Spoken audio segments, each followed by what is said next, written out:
He was on a video call with his boss, the company's chief financial officer, dialing in from the head office in the UK. A few colleagues he recognized were on the call too, familiar faces he'd seen in meetings before.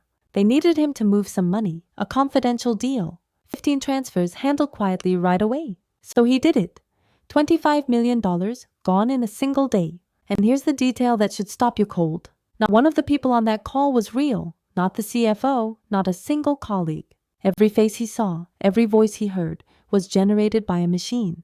This is the story of one of the largest heists of the AI age. A robbery where the thieves never picked a lock, never hacked a server, never even showed their real faces. They simply built people out of thin air and let those people give the orders. By the time we're done, you're going to question something you have trusted your entire life without ever once thinking about it. Let's go back to the beginning, because the most chilling part of this whole story is that the victim did almost everything right.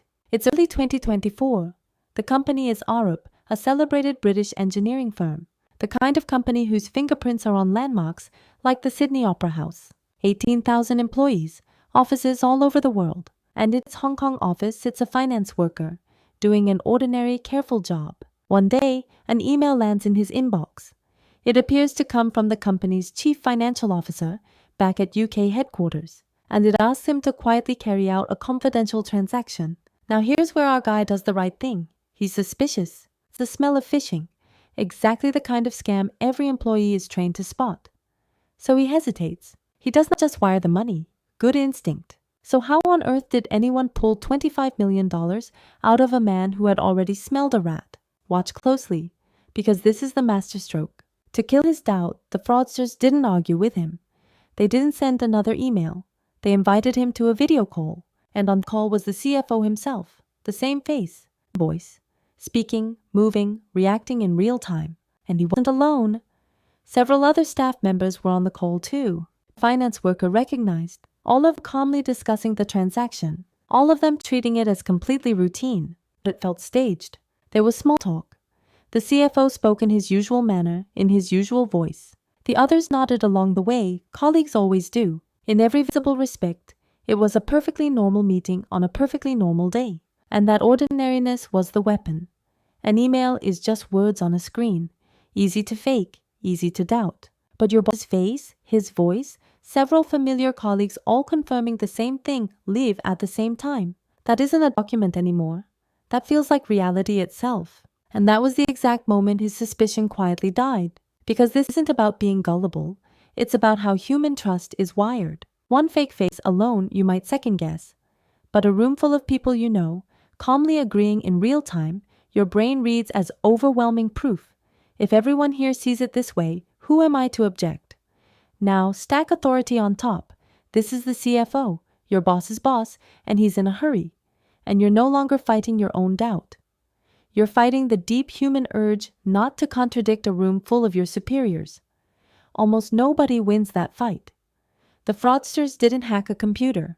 They hacked a social instinct far older than computers. So he followed the instructions. 15 separate transfers, 5 different Hong Kong bank accounts, around $25 million.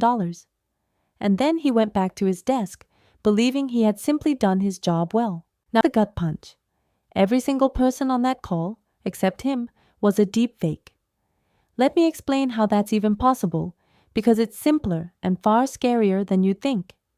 A deepfake is an AI-built forgery of a real person, their face, their voice, convincing enough to move and speak live on camera. And to make one, the criminals didn't need to hack anyone or sneak a camera into a boardroom. They needed only one thing: footage. And executives leave footage everywhere.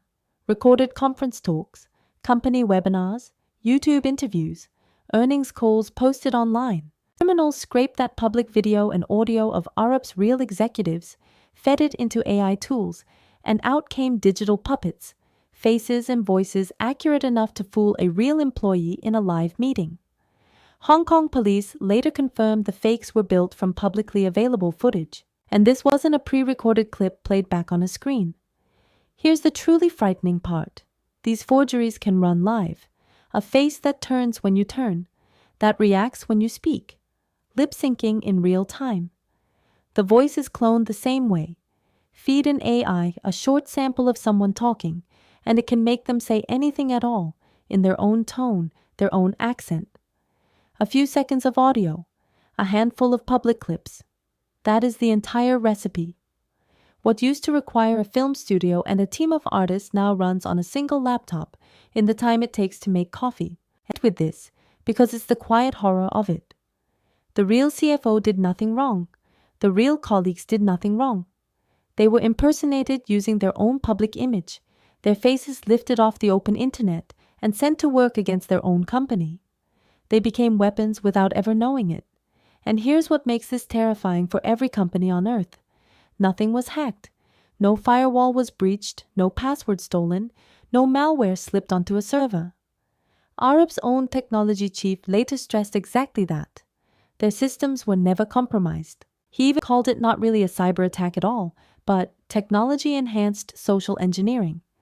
Sit with what that means. Almost every dollar a business spends on security is built to stop intruders from breaking in. But this attack didn't break in. It walked through the front door wearing the boss's face, and there is no software patch for human trust. The scam only unraveled days later, when the finance worker happened to check in with the actual head office, and learned that the confidential deal, the meeting, and the people in it had never existed at all. By then, the money was long gone.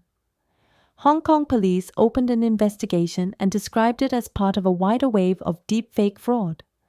In related cases, they've made arrests and seized stolen identity cards used to beat facial recognition checks.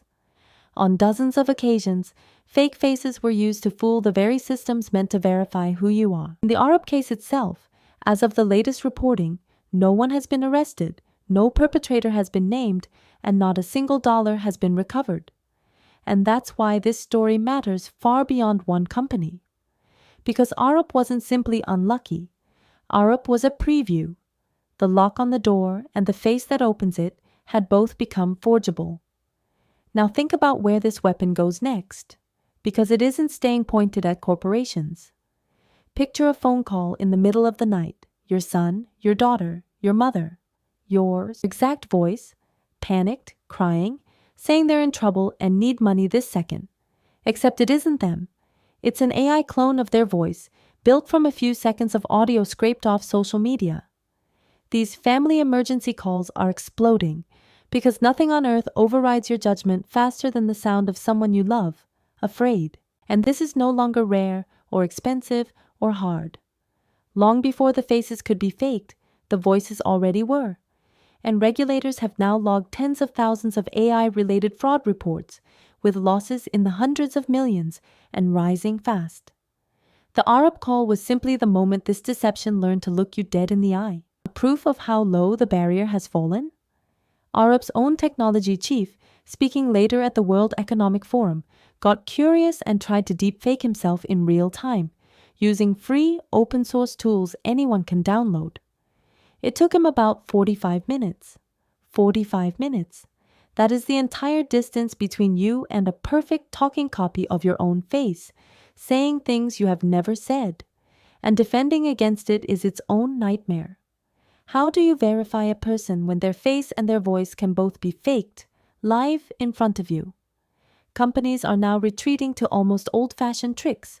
Secret code words agreed on in advance, callbacks to a number you already trust, a rule that no large transfer happens on one person's say-so. Because the one thing a deepfake still cannot do is know a secret it was never given. So step back. Because here is the thing this whole story quietly destroys. For your entire life, for almost all of human history really, there was one test that always worked. If you could see a person with your own eyes and hear their voice, then they were real. They were there. That was bedrock. It's the exact reason a video call felt safer than an email. It's the instinct that whispered to our finance worker, "Okay, this is actually my boss now. I can see him." Seeing was believing. Artificial intelligence just broke that, maybe permanently. And that's the true theft here. The cruelest part of this heist isn't the $25 million. It's that the fraudsters weaponized the most basic trust a human being owns, the trust in your own eyes and your own ears. They didn't fool a careless man. They fooled a careful one. And they did it by showing him the single thing he was certain he could believe. But here's the detail that should stay with you longest. Every other con steals money that is real. This one stole money by inventing people who were not. A boss who wasn't there. Colleagues who didn't exist. A meeting that never happened. An entire room of trusted, familiar faces, and every last one of them was a ghost. One thing before we finish. Nothing in this story was invented. The company, the call, the transfers, the investigation, all of it is real, drawn from Hong Kong police statements, Arup's own public accounts, and press reporting. The analysis, the framing, and the conclusions, though, are mine alone. Two people can study the same facts and walk away with different lessons. So check the primary sources for yourself and draw your own. So the next time you're on a call and the face is familiar and the voice is exactly right and everyone in the meeting is agreeing just a little too smoothly, remember Hong Kong. Remember that I can see them with my own eyes is no longer proof of anything at all. The numbers never lie. People do. And now, so do their faces.